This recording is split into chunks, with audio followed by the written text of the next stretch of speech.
Welcome, Capricorn. It's now July 2024 and I'm moving this wheel, your horoscope for Capricorn sun sign.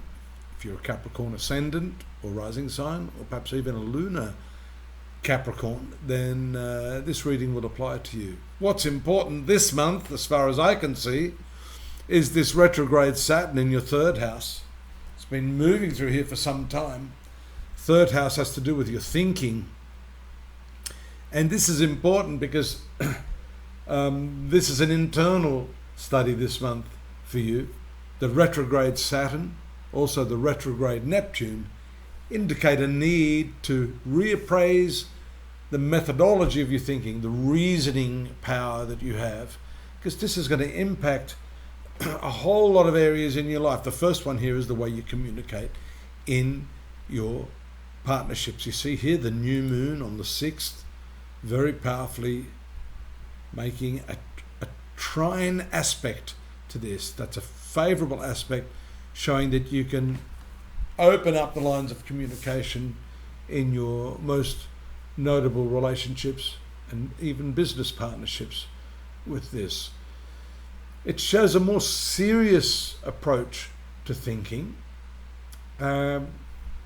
but that's not necessarily the way in which you deliver through the spoken word or the written word your communication. You can be serious in changing the manner of perception, the manner of reasoning and logic, even if you want to deliver it in a comic way, as comedians do. They can have very, very profound subjects and somehow they make you pee yourself laughing. So that's what I'm talking about here, the ability for you to think about how you think, observe how you think. This thinking process is probably the most powerful energy within your being, because your thinking determines your destiny. Where your attention is flowing as a habitual energy is what grows in your life, what develops in your life, what becomes a reality. So you can see why I'm being so stuck on this notion that you've got to look deeply into the mechanism of your thinking, step back and observe what your thinking is doing. What are you spending a lot of your time focused on? Because rest assured, this karmic planet particularly is going to deliver on what it is you keep focusing on. It's going to deliver more of that.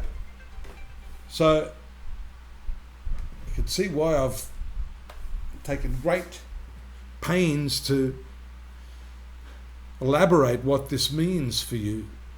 There's all the typical meanings here, your neighbors, your siblings, your education, your writings, your short journeys, all of those things are covered by this. But I think the primary thing here is the manner in which you think, because all of those other areas are going to be determined by the decisions that you make, the contracts that you keep or break. The third house is your contracts. The full moon on the 21st here is representative of this sign of Cancer, which is your relationships, business and otherwise. So therefore the communication, especially when the moon hits Saturn and Neptune around the 26th, I think it is, then again you have another key date. You notice at that time 3 planets traversing your 8th house. So the manner in which you communicate your ideas and your thoughts is going to be very important here, especially in matters of intimacy towards the end of the month. So the exercise, I guess, is to reevaluate the way you've been thinking. What is it that you're focused on? You'll notice that each individual usually has a habitual default, and it's not just what you think about, it's how you think about it. For example, if you're thinking about your ex and you're angry about what happened and you keep thinking about that all day long, every day, then obviously your experience is one of anger. And the one that is being damaged by that is you yourself, because of the modality of your thinking. So not only is what you think about important, but more essential is how you think about that. And so I'd like to think that you would take a moment to start to shift the quality of your thinking and the direction of your thinking. That, I think, is the key transit meaning of Saturn and Neptune, the idealistic planet, in your third house this month. Follow those links, folks, because we've got more for you over there at astrology.com.au. Before you do that, click like, if you wouldn't mind. Subscribe, that'd be great. We'd love you for that. Tell your friends. Tell me anything you want to tell me. I'm here if you want to drop me a line. For those of you that want a reading or want more insight into what's going on in your horoscope on a personal note, I'm here to help you with that. And I trust you'll be here again next month. I will be. Look forward to your company. In the meantime, stay safe. Bye-bye.